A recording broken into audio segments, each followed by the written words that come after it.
Hello friends, learners लेन channel पर आप सबका स्वागत है। आज हम कंप्यूटर की सीरीज में पेरिफेरल डिवाइसेस के बारे में पढ़ेंगे। इसके तीन टाइप हैं, इनपुट डिवाइसेस, आउटपुट डिवाइसेस और इनपुट आउटपुट डिवाइसेस। तो आज हम डिटेल्ड में इनपुट डिवाइसेस के बारे में पढ़ेंगे, जिसमें सबसे पहले हम पेरिफेरल डिवाइसेस के इंट्रोडक्शन के बारे में पढ़ेंगे। फिर हम इनपुट डिवाइसेस के कुछ एग्जांपल्स को देखेंगे और उसके बाद keyboard, mouse, track ball, joystick, scanner, microphone, webcam, barcode reader, optical character reader, magnetic ink character recognition, optical mark reader, Kimball tag reader, speech recognition system, light pen, digitizer और stylus के बारे में detail में पढ़ेंगे। उनके क्या uses होते हैं उन्हें समझेंगे और अंत में फिर कुछ प्रैक्टिस क्वेश्चन सॉल्व करेंगे। फ्रेंड्स, इसके अलावा लर्नर्स लेन पर जनरल साइंस और इंग्लिश वोकैब की भी एक सीरीज चल रही है, जो कि आपके एग्जाम पर्पस से उतनी ही इम्पोर्टेंट है जितनी की ये सीरीज। तो यदि अभी तक आपने मेरे उन वीडियोस को नहीं देखा है तो प्लीज आप उन्हें भी जरूर देखें, और यदि आपको मेरा कंटेंट पसंद आए तो प्लीज आप वीडियो को लाइक करें और चैनल को सब्सक्राइब करके बेल आइकन जरूर दबाएं, ताकि मैं जब भी कोई नया वीडियो अपलोड करूं तो आपको नोटिफिकेशन मिल जाए। फ्रेंड्स, इस वीडियो को अधिक से अधिक अपने दोस्तों के साथ शेयर भी करें। तो चलिए फिर अब हम शुरू करते हैं। पेरिफेरल डिवाइस, जिसे हम ऑक्सिलरी डिवाइस भी कहते हैं, इसे कंप्यूटर के साथ इंटरनली या एक्सटर्नली कनेक्ट किया जाता है और ये कंप्यूटर की फंक्शनैलिटी यानी उसकी कार्यक्षमता में वृद्धि करती है। इसे कंप्यूटर के साथ जोड़ा जाता है, ये इसके कोर सिस्टम का पार्ट नहीं होती। कोर सिस्टम कंप्यूटर के लिए वो पार्ट होता है जिसके बिना कंप्यूटर कार्य कर ही नहीं सकता, जैसे सीपीयू, मदरबोर्ड, पावर सप्लाई। जो पेरिफेरल डिवाइसेस होती है उनमें तीन भागों में बांटा गया है, input devices, output devices, input output devices. तो इनपुट डिवाइसेस तो वे होती है जिससे हम कंप्यूटर में कोई भी डाटा एंटर कराते हैं। आउटपुट डिवाइसेस वे होती है जिससे हम कंप्यूटर से डाटा प्राप्त करते हैं। और इनपुट और आउटपुट डिवाइसेस ऐसी होती है जिसमें इनपुट डिवाइसेस के भी गुण होते हैं और आउटपुट डिवाइसेस के भी, जैसे एक स्टोरेज डिवाइस। तो आज हम डिटेल में इनपुट डिवाइसेस के बारे में पढ़ेंगे। तो इनपुट डिवाइसेस ऐसी कोई भी डिवाइसेस होगी जिसके द्वारा हम किसी भी तरीके की कोई भी इंफॉर्मेशन या डाटा, चाहे वो टेक्स्ट में हो, पिक्चर के रूप में हो, साउंड के रूप में हो, उसे हम कंप्यूटर में प्रोवाइड कराते हैं। तो इसे हम बोलेंगे इनपुट डिवाइसेस। फ्रेंड्स, यहाँ पे आपको कुछ इनपुट डिवाइसेस के एग्जांपल्स दिए जा रहे हैं, तो आपको इन सब के नाम तो कम से कम याद होने चाहिए, क्योंकि जो कई बार क्वेश्चन है वो एग्जाम में डायरेक्ट इस तरीके से आ जाता है कि आपको चार ऑप्शन दे दिए जाएंगी और पूछा जाएगा कि इसमें से कौन सी इनपुट डिवाइस है या कौन सी इनपुट डिवाइस नहीं है। और कई बार क्वेश्चन इनके यूजेस के ऊपर भी आ जाता है। तो पहले आप इन सब के नाम याद कर लीजिए और फिर हम इनके जो कुछ कुछ यूजेस हैं उनके बारे में पढ़ेंगे। तो सबसे पहले है keyboard, mouse, track ball, joystick, scanner, microphone, webcam, barcode reader, optical character reader जिसे हम शॉर्ट में ओसीआर भी बोलते हैं, मैग्नेटिक इंक कैरेक्टर रिकॉग्निशन जिसे हम शॉर्ट में एमआईसीआर बोलते हैं, ऑप्टिकल मार्क रीडर जिसे हम शॉर्ट में ओएमआर बोलते हैं, Kimball tag reader, speech recognition system, light pen, digitizer और स्टाइलस। तो फ्रेंड्स, आप इन सबके नाम जरूर याद कर लें। सबसे पहले इनपुट डिवाइस है कीबोर्ड। जो कीबोर्ड है वो कीज का एक सेट होता है जिसके द्वारा हम कंप्यूटर में डाटा या इंफॉर्मेशन को एंटर करते हैं। कीबोर्ड को कंप्यूटर में एक केबल के थ्रू कनेक्ट किया जाता है। The message typed on the keyboard reaches the memory unit of a computer. हम कीबोर्ड में जो भी मैसेज या डाटा टाइप करते हैं वो कंप्यूटर की मेमोरी यूनिट में पहुंचता है। The keyboard's design come from the original typewriter keyboards, which arranged letters and numbers in a way that prevented the type bars from getting jammed when typing quickly। तो आपने keyboard देखा होगा, उसमें जो letters होते हैं वो कभी भी अल्फाबेट का जो क्रम होता है उसमें नहीं होते, मतलब इसी तरीके से जो यहाँ पे लाइन होती है ए बी सी डी इस क्रम में नहीं होते। ऐसा इसलिए होता है कि जब यदि हम इन्हें इसी क्रम में रखते हैं जो अल्फाबेट का क्रम होता है, तो जब हम इससे टाइपिंग स्पीड काफी फास्ट हो जाती है और ये जो कीज है उन्हें जाम कर देता है। इसलिए जो कीबोर्ड का लेआउट होता है या फिर इन लेटर को एक अलग क्रम में व्यवस्थित किया जाता है, जिसे हम बोलते हैं क्वेटरी डिजाइन। क्योंकि जो फर्स्ट लेटर होते हैं वे होते हैं QWERTY। ये कीबोर्ड के जो फर्स्ट 6 लेटर हैं इस नाम के आधार पर रखा गया है। एक स्टैंडर्ड कीबोर्ड में 104 कीज होती हैं। कीबोर्ड में कई डिफरेंट टाइप की कीज होती है, जैसे alphabet keys, number keys, special keys, function keys, navigation keys, toggle keys, modifier keys. Keyboard के बारे में, इन सब कीज के बारे में हम डिटेल डिस्कशन एक अलग वीडियो में कर चुके हैं।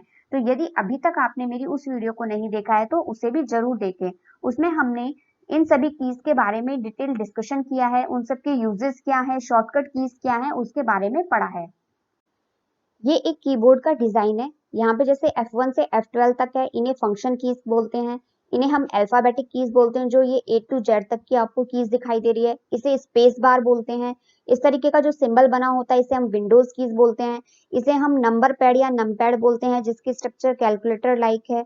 इसी तरीके से इधर यहाँ पर कुछ इंडिकेटर्स हैं। तो इन सब के बारे में हमने डिटेल स्टडी एक अलग वीडियो में की है, तो आप उसे जरूर देखें। नेक्स्ट है माउस। यह एक पॉइंटिंग डिवाइस है जिसका इन्वेंशन डगलस एंगलबर्ट ने किया था।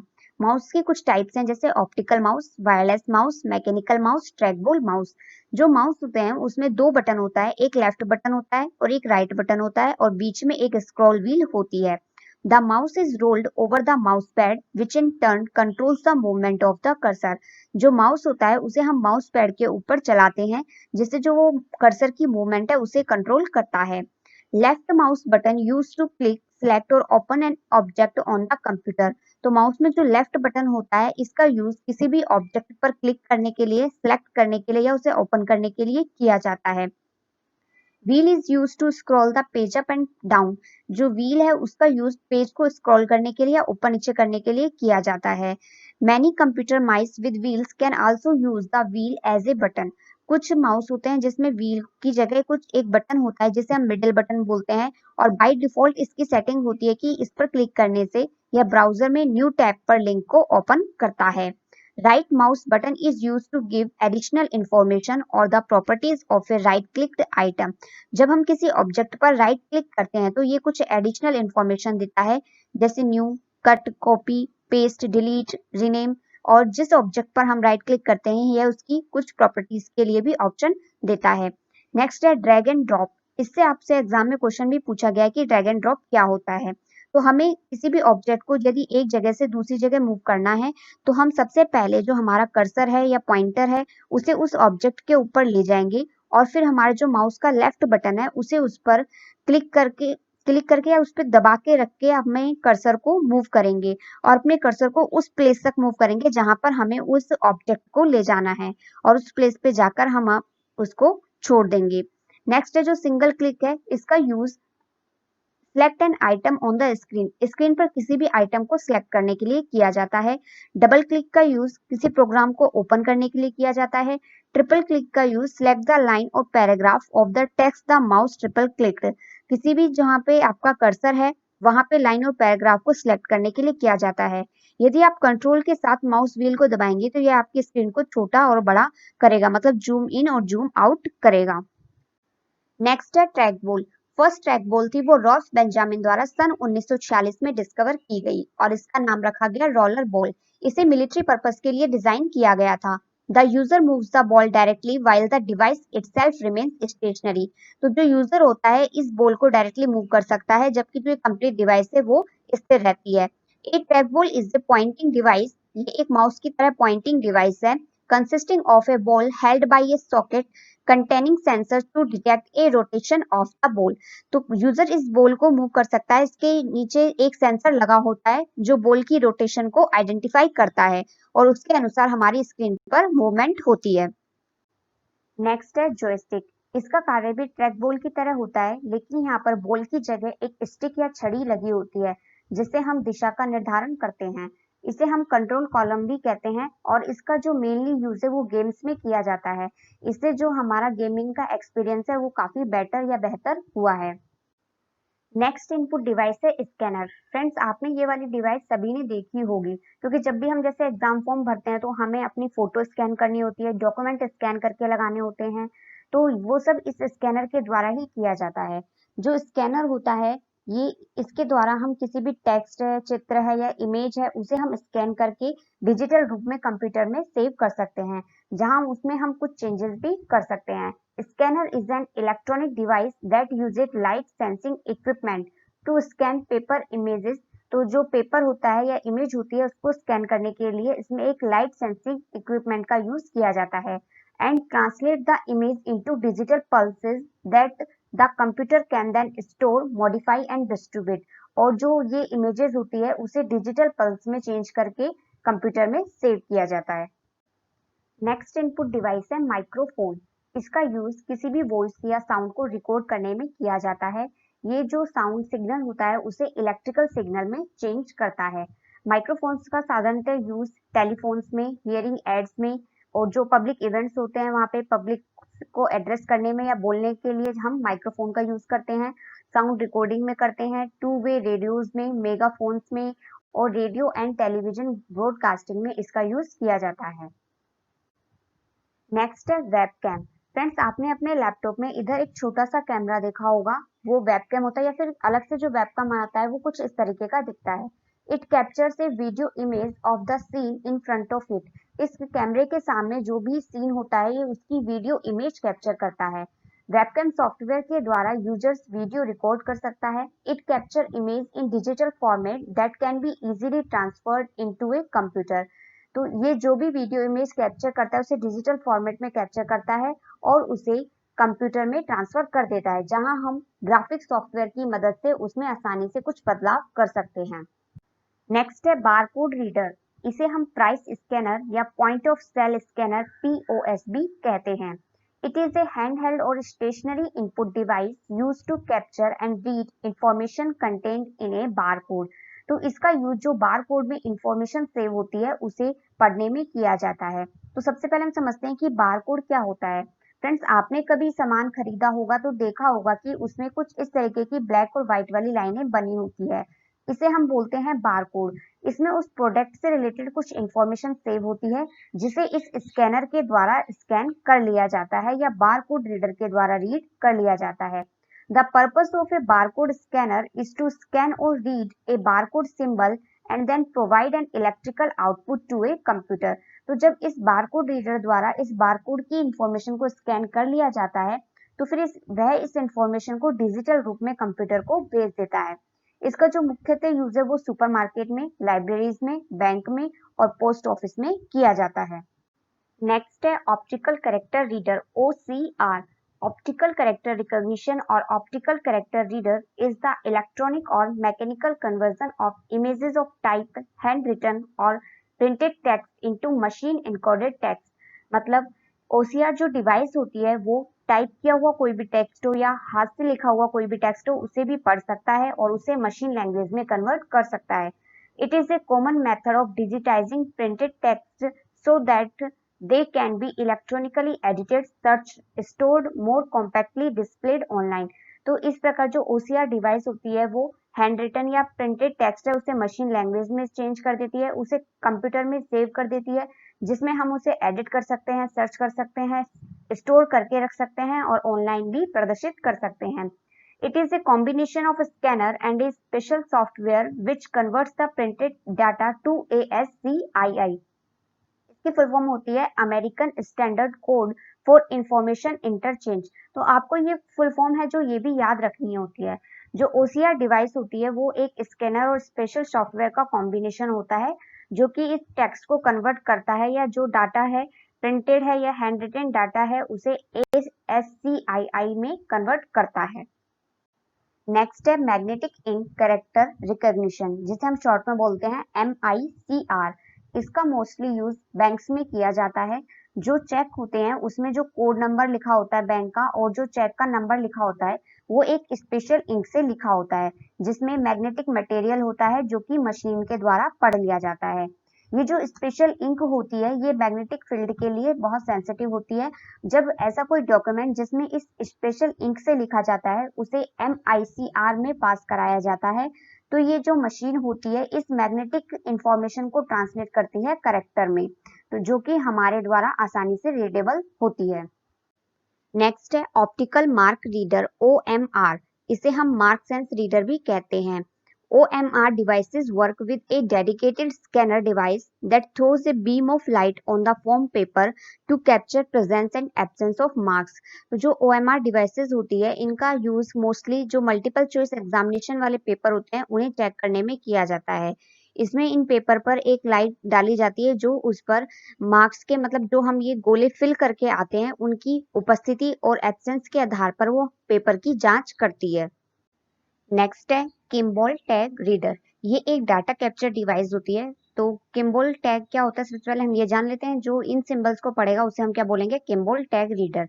तो आपने देखा होगा जो कपड़े पर लेते हैं आप, उसमें कुछ इस तरीके का एक कार्डबोर्ड लगा मिलता है, जिसमें कुछ ऐसे नंबर से वैल्यू लिखी रहती है और कुछ छेद होते हैं। जो ये नंबर की वैल्यू लिखी होती है इसे तो ह्यूमंस भी पढ़ सकता है, लेकिन ये जो आप छोटे छोटे छेद देख रहे हैं इनको किम्बोल टैग रीडर के द्वारा पढ़ा जाता है।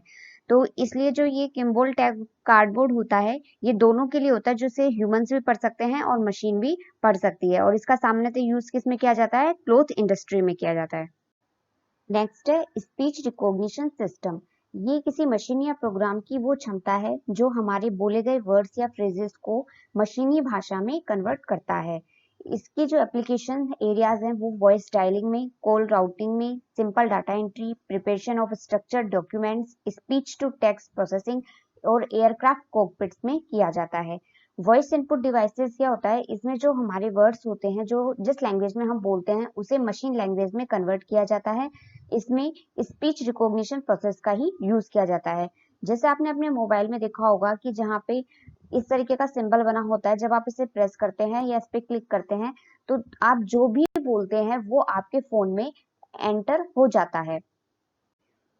नेक्स्ट इनपुट डिवाइस है light pen. A light pen is a light sensitive pointing input device. तो ये भी एक पॉइंटिंग डिवाइस होती है।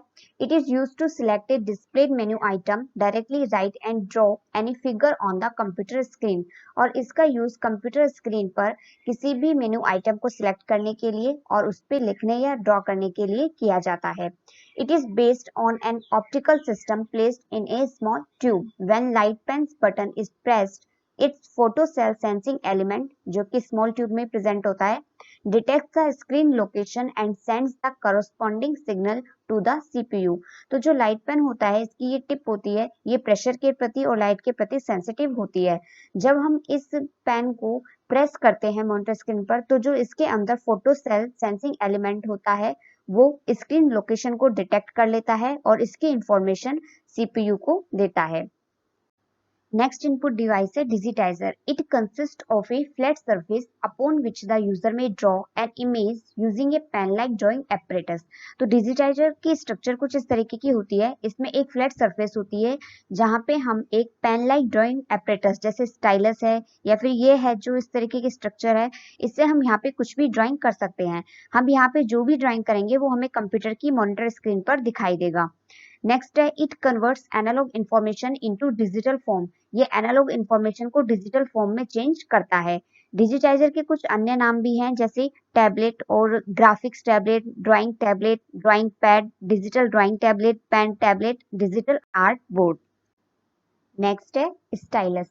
इसकी स्ट्रक्चर एक पेन की तरह होती है। इसमें एक थिन स्टिक यानी एक पतली छड़ी होती है जिसका यूज हम इंफॉर्मेशन एंटर करने के लिए या क्लिक करने के लिए इस पे दबाव बनाकर करते हैं।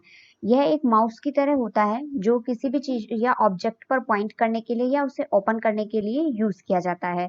इसका यूज ऐसे ग्राफिक्स टैबलेट्स या डिवाइसेस के साथ किया जाता है जिनमें टच स्क्रीन होती है इनपुट करने के लिए, और इसका यूज किया जाता है लिखने में और स्क्रीन पर ड्रॉ करने के लिए। तो चलिए फ्रेंड्स अब हम कुछ प्रैक्टिस क्वेश्चन सॉल्व कर लेते हैं। फर्स्ट है device that enter information into the computer and communication with it are called dash devices. Option A input, option B output, option C storage and option D hardware. तो इस प्रश्न में आपसे पूछ रहा है कि उस डिवाइस को क्या कहते हैं जिससे हम कंप्यूटर में कोई भी इंफॉर्मेशन एंटर करते हैं और उससे कम्युनिकेशन करते हैं। तो हमने इस बारे में पढ़ा था कि इस तरीके की डिवाइसेस को हम इनपुट डिवाइसेस कहते हैं। तो इसका करेक्ट आंसर होगा ऑप्शन ए। नेक्स्ट है the pattern of printed lines on most products are called. Option A prices, option B OCR, option C scanners and option D barcode. तो friends जब भी आप मार्केट से कोई सामान लाते हैं तो उस पे आपने कुछ लाइनें देखी होंगी जो ब्लैक एंड व्हाइट कलर की होती है। तो ये पूछ रहा है कि जो वो प्रिंटेड लाइन होती है उन्हें हम क्या बोलते हैं। तो उन्हें हम बोलते हैं बार कोड, और उसे किसके द्वारा रीड किया जाता है, बार कोड रीडर के द्वारा। तो इसका करेक्ट आंसर होगा ऑप्शन डी। नेक्स्ट है the wheel located between the two standard buttons on a mouse is used to. Option A click on web pages, option B delete selected text, option C select items and option D scroll. तो इसमें आपसे पूछ रहा है कि जो mouse में left button और राइट बटन के बीच में एक व्हील होती है उसका यूज क्या होता है। तो हमने पढ़ा था कि उस व्हील का यूज होता है कि वो पेज को स्क्रॉल करने के लिए या ऊपर नीचे करने के लिए यूज आती है। तो इसका करेक्ट आंसर होगा ऑप्शन डी। नेक्स्ट क्वेश्चन है the most common input devices are. Option A microphone, printer, option B scanner और monitor, option C mouse and keyboard and option D monitor और डॉट मैट्रिक्स। तो हमसे इसमें पूछ रहे हैं कि इसमें कौन सी इनपुट डिवाइसेस हैं। तो हमने पढ़ा था माउस और कीबोर्ड है वो इनपुट डिवाइसेस है, तो इसका करेक्ट आंसर होगा ऑप्शन सी। नेक्स्ट है pick the odd one. Option A mouse, option B joystick, option C stylus, option D printer. तो हमसे इस प्रश्न में पूछ रहा है कि हमें उस ऑप्शन को ढूंढना है जो अन्य तीन से भिन्न हो। तो यहाँ पे जो माउस है, जॉयस्टिक है, स्टाइलस है, ये तीनों ही इनपुट डिवाइस के उदाहरण है, किंतु जो प्रिंटर है ये एक आउटपुट डिवाइस है, इसलिए ये अन्य तीनों से भिन्न हुआ। तो इसका करेक्ट आंसर होगा ऑप्शन डी। नेक्स्ट है N input device. Option A converts incoming data into binary form, option B converts outgoing data into binary form, option C converts incoming data into numeric form and option D converts outgoing data into numeric form। तो सबसे पहले जो input device होती है उसका use क्या होता है, उससे हम कोई भी जो डाटा है या इंफॉर्मेशन है उसे कंप्यूटर में इनपुट कराते हैं, और जो भी हमारा कंप्यूटर होता है वो केवल बाइनरी लैंग्वेज को समझता है। तो इसलिए इनपुट डिवाइसेस क्या करेंगी, converts incoming data into binary form. तो इसका करेक्ट आंसर होगा ऑप्शन ए। नेक्स्ट क्वेश्चन है joystick is primarily used for. Option A enter text, option B draw pictures, option C computer gaming and option D all of the above. तो हमने joystick के बारे में पढ़ा था जिसका यूज है वो कंप्यूटर के एक्सपीरियंस को बेटर करने के लिए किया गया है। तो इसका यूज किसमें किया जाता है, कंप्यूटर गेमिंग में। इसका करेक्ट आंसर हुआ ऑप्शन सी। नेक्स्ट क्वेश्चन है which of the following is not an example of peripheral device. Option A CPU, option B printer, option C mouse, option D keyboard. तो हमने peripheral devices के बारे में पढ़ा था कि ये इनपुट डिवाइस होती है, आउटपुट डिवाइस होती है और इनपुट आउटपुट डिवाइसेस होती है। लेकिन ये जो पेरिफेरल डिवाइसेस होती है इसमें वे डिवाइसेस नहीं होती जो कंप्यूटर का कोर पार्ट या मेन कंपोनेंट होता है। और कंप्यूटर का कोर पार्ट या मेन कंपोनेंट कौन कौन से होते हैं, सीपीयू, मदरबोर्ड और पावर सप्लाई। तो यहाँ पे जो सीपीयू है ये पेरिफेरल डिवाइस का उदाहरण नहीं है, तो इसका करेक्ट आंसर होगा ऑप्शन ए। नेक्स्ट क्वेश्चन है triple click on mouse leads to. Option A select the line, option B select the paragraph, option C both A and B and option D none of the above. तो इसने हमसे पूछा है कि जब mouse से हम ट्रिपल क्लिक करते हैं तो उससे क्या होता है। तो उससे के बारे में हमने पढ़ा था कि उससे जिस लाइन में हमारा कर्सर होता है वो लाइन सिलेक्ट हो जाती है, वो पैराग्राफ सिलेक्ट हो जाता है। तो इसका करेक्ट आंसर होगा option C both A and B. Next है which of the following is used for faster processing of the cheque. Option A MICR, option B OMR, option C OCR and option D all of the above. तो हमने इसके बारे में पढ़ा था कि जो MICR है इसका यूज बैंकिंग में किया जाता है, जहां पे जो चेक होता है वो इसमें जो स्पेशल इंक यूज की जाती है वो MICR के द्वारा रीड कर ली जाती है। तो इसका करेक्ट आंसर होगा option A. Thank you friends. Learners line की जो अन्य इंपॉर्टेंट वीडियोस हैं उन सभी के लिंक आपको नीचे डिस्क्रिप्शन बॉक्स में मिल जाएंगे, तो आप उन वीडियोस को भी जरूर देखें। और यदि आपको मेरा कंटेंट पसंद आए तो प्लीज आप वीडियो को लाइक करें, चैनल को सब्सक्राइब करके बेल आइकन जरूर दबाएं और वीडियोस को अपने दोस्तों के साथ शेयर भी करें। आपका लाइक करना, सब्सक्राइब करना, शेयर करना मुझे मोटिवेट करता है और मैं इसी तरीके से आपके लिए क्वालिटी कंटेंट लाती रहूंगी। Thank you.